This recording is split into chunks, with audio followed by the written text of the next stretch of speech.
सुनीलराव. मुन्नाला बोला भाईसाहेब, घेतले बोलून. हो.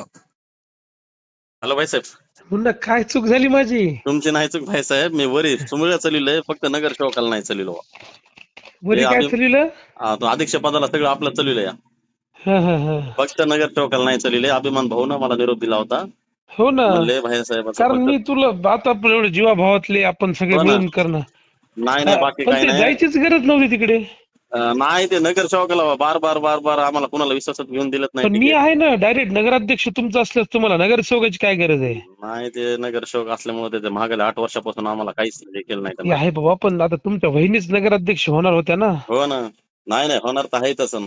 हा. 100% नका मला त्यासोबत अभिमान. फिरू दीपक सोबत आता. नाही.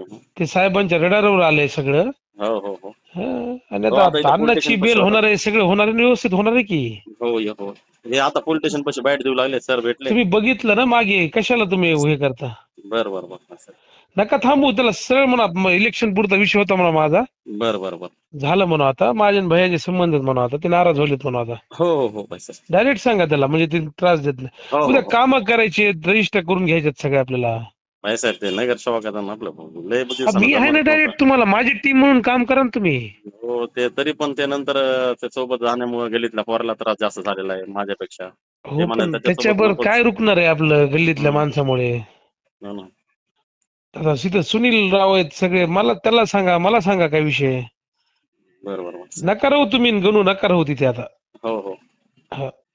काय कशामुळे प्रवेश केला, म्हणजे काय त्याने पैसे दिले का? नाही काहीच नाही, 1 रुपया नाही घातला, कुणाकुणाच नाही घातला. कशासाठी? काय गरज नाही. ते म्हणजे थोडं नाराज झालतात, एक तर तिकीट पण नाही आणि पुन्हा तिकीट परत नाही बाबा, त्यांना पण त्यांनी तरी डबल तिकीट दिल्यामुळे. दिलं काय? हं? त्यांनी तरी तिकीट दिलं नाही काय? ना, तिकीट घेऊन म्हणून महाग लागले होते. मग तर ते एक तर आमचा भारतचा विषय होता. भारतनं आम्ही सगळे मिळूनच नियोजन लावलं होतं सगळं. वर साहेबाला बोलला होता 2 वाजता. साहेब म्हणले 2 वाजता सगळ्यांना बोलून घेतो म्हणले, मीटिंग लावतो म्हणले. काय ते भांडण आहे म्हणले त्या वाडामध्ये. हो. हा, असं सगळं साहेबांना सांगितलं. तर नंतर अचानकच 2:45ला तिथंच जाहीर करून टाकलं. ठीक आहे, करा आता. हा, व्यवस्थित करा. हो.